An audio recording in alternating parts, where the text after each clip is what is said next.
melupakan segalanya. Singkat cerita, jam menunjukkan pukul 1 lebih.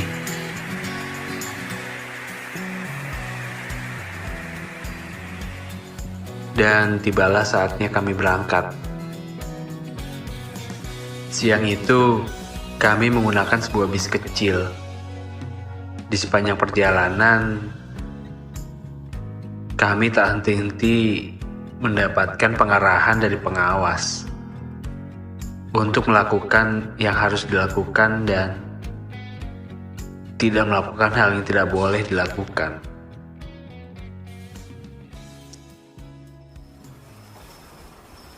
Jam 3.45 sore, akhirnya kami sampai di salah satu kaki gunung yang harus kami lanjutkan dengan berjalan kaki. Katanya sih sekitar 30-40 menit. Kami harus berjalan kaki untuk sampai ke titik di mana kami akan mendirikan tenda. Sore itu hujan sudah reda. Namun, perjalanan tetap saja jadi agak sulit. Selain menanjak, pijakan kami pun licin. Tapi keadaan itu tidak membuat kami kesulitan. Apalagi sepanjang perjalanan kami isi dengan candaan. Jam 5 sore, kami sudah sampai di lokasi. Di titik di mana kami akan mendirikan tenda. Akan tetapi, saat itu kami kecewa. Karena lokasi yang akan kami tinggali malam itu tergenang air. Bahkan sungai sebelahnya meluap dengan jumlah air yang sangat besar dan tidak seperti biasanya. Mungkin efek dari hujan semalam. Karena lokasi saat itu tidak memungkinkan, kami pun berencana mencari lokasi baru. Sampai kami diberi petunjuk oleh salah satu warga sekitar yang kebetulan beliau sedang mencari kayu bakar yang katanya sekitar 200 meter ke arah timur ada satu area yang suka dipakai berkemah.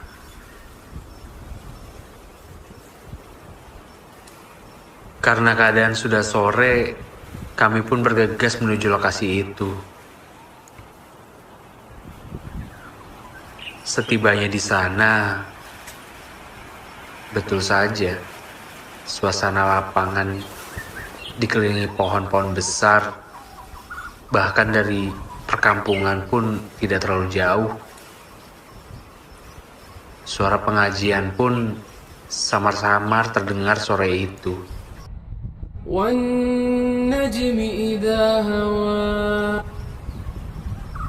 Akan tetapi, ada satu hal yang membuatku sedikit takut waktu itu,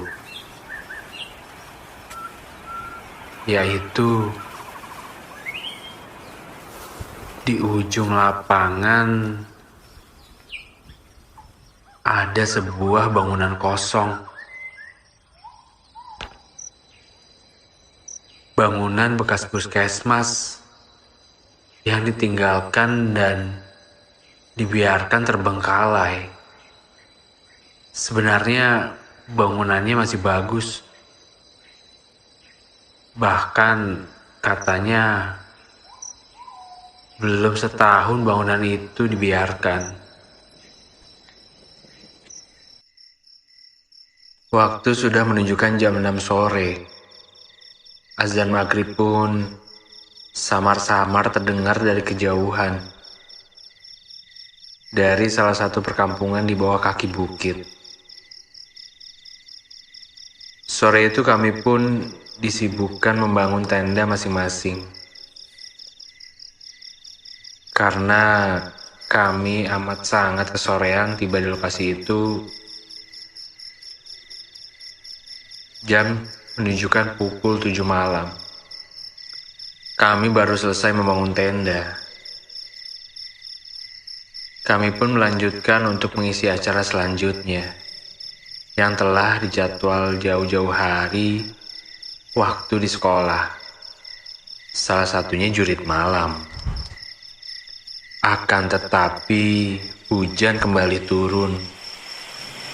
Dengan hujan yang begitu amat sangat deras, keadaan malam itu benar-benar kacau. Dan di luar apa yang kami bayangkan sebelumnya.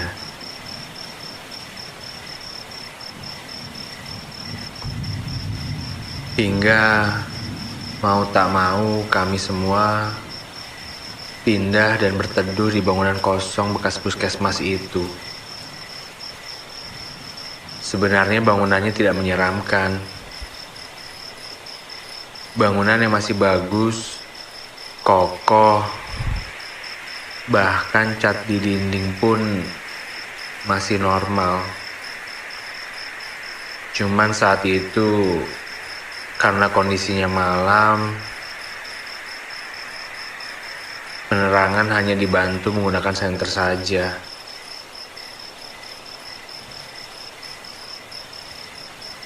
Kami kumpul di salah satu ruangan yang besar malam itu. Hingga akhirnya kami bermalam di tempat itu. Karena hujan yang tak kunjung reda, bahkan acara jurit malam pun kami jadwalkan esok hari. Singkat cerita, hari kedua pun tiba. Kami sangat bersyukur kalau hari itu tidak turun hujan, sehingga kami bisa memasang tenda di tempat yang seharusnya. Dan jurit malam pun bisa dilaksanakan malam nanti. Waktu itu, sebelum benar-benar melaksanakan jurit malam, aku dan panitia lain disuruh melakukan survei dulu. Sebenarnya, jauh-jauh hari kami telah menentukan titik-titik pos dan jalur-jalur jurit malam di hutan. Namun, karena semalam hujan begitu besar, mau tak mau, aku dan tim survei melakukan survei ulang untuk menghindari sesuatu yang tidak diinginkan. Kami berempat pun berangkat, hanya bermodalkan senter dan tali pita untuk kembali menandai rute. Takutnya tanda yang kami pasang tempo hari hilang atau jatuh karena hujan kemarin malam. Singkat cerita, kami pun berjalan menelusuri hutan. Yogi paling depan, selaku ketua OSIS. Lena kedua, dan aku berjalan paling terakhir. Baru beberapa meter masuk ke hutan, entah kenapa perasaanku tak enak dan tak nyaman. Bukan karena udara suhu hutan, cuman aku merasa seperti ada yang mengikuti kami.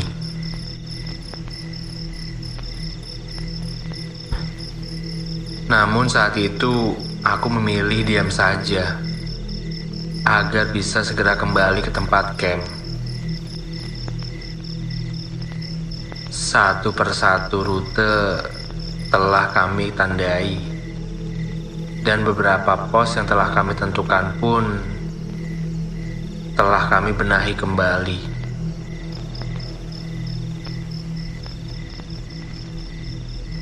Kami pun kembali ke tempat camp. Namun, sebelum kembali, Yogi memberi kami tugas dengan metode pemecah grup. Aku ditugaskan dengan Lena menjaga pos 2, teman lain menjaga pos lainnya, dan Yogi akan bersimulasi menjadi peserta. Simulasi pun dimulai dan berjalan dengan lancar. Simulasi pun dimulai dan kami pun berpencar. Pos 2 cukup jauh. Aku dan Lena berjalan sambil mengobrol untuk memecahkan kesunyian malam itu. Saat itu Lena tak mau berjalan di depan karena bekas hujan semalam, jalan licin dan sedikit berlumpur. Jadi dia memilih berjalan di belakang mengikuti tiap bekas jejak langkahku. Dengan begitu fokus, aku menerangi jalan setapak sambil berbincang dan sesekali menengok ke Lena yang mengikuti di belakang.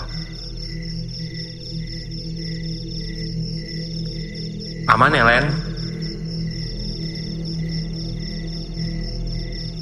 Hingga waktu itu, sambil berjalan dan asik berbicara, tidak ada sahutan sama sekali dari belakang. Setelah aku menengok ke belakang,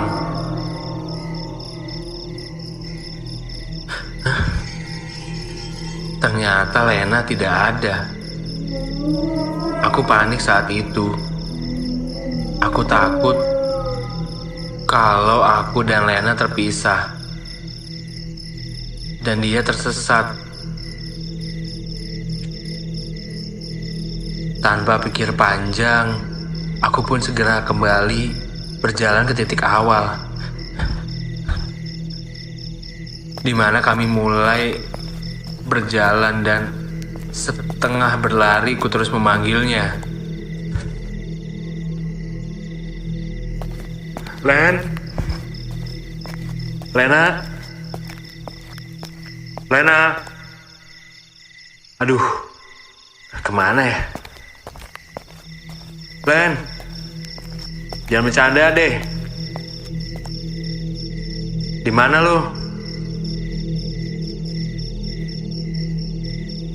Aku benar-benar panik. Aku takut kalau dia benar-benar tertinggal lalu tersesat.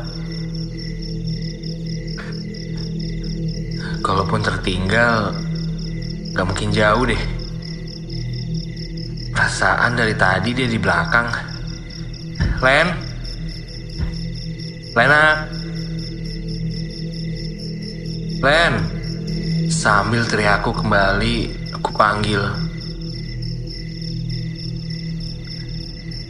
Setelah setengah perjalanan dan kembali melewati sungai yang tadi kami lewati, kecemasanku hilang.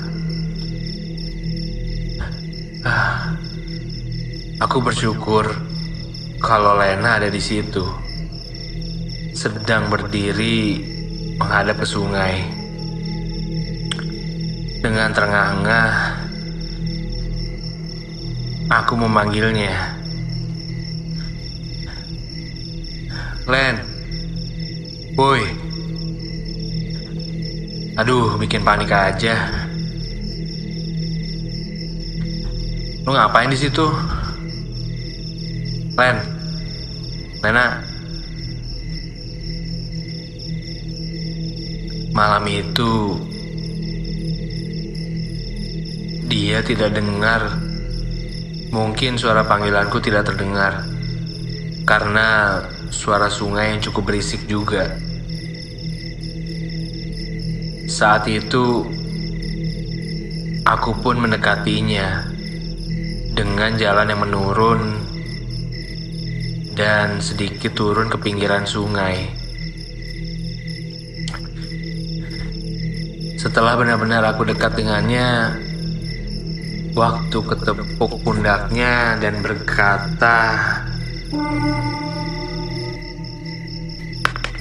"Woi, ngapain di sini? Ayo, acara udah mau dimulai." Dia pun menengok saat itu, tapi ya Tuhan, begitu jelas terlihat kalau dia bukan Lena. Mukanya asing, dengan luka yang memenuhi wajahnya, seperti luka bekas goresan atau hantaman batu atau sebagainya. Entahlah, di balik memegang erat tanganku dengan mulutnya yang luka dan berdarah, sosok itu tertawa begitu nyaring, keras dan menyeramkan. Aku pun cepatnya mundur dan berlari sekencang-kencangnya. Menjauhinya, aku berlari tanpa arah dan sempat terjatuh beberapa kali. Saking paniknya, namun aku terus berlari bermaksud kembali ke pos terdekat secepatnya. Hingga di pertengahan, aku melihat Lena dan ternyata Lena pun sedang mencariku saat itu. Lena ikut panik di saat melihatku, melihat badanku yang kotor dan ada beberapa luka kecil di badan dan kakiku. Saat itu, aku tidak memberanikan untuk bercerita dan segera kembali ke tempat di mana teman-temanku berkumpul. Sesampainya di pos, aku pun menceritakan semuanya.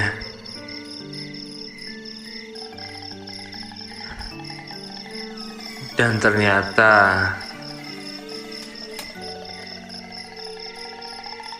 minggu lalu di tempat itu pernah ada yang hilang, yaitu seorang perempuan yang sedang camping. Katanya dia ditemukan sudah meninggal. Itu pun keesokan harinya di bawah kaki bukit. Dia meninggal terjatuh atau gimana, dan tak seorang pun ada yang tahu.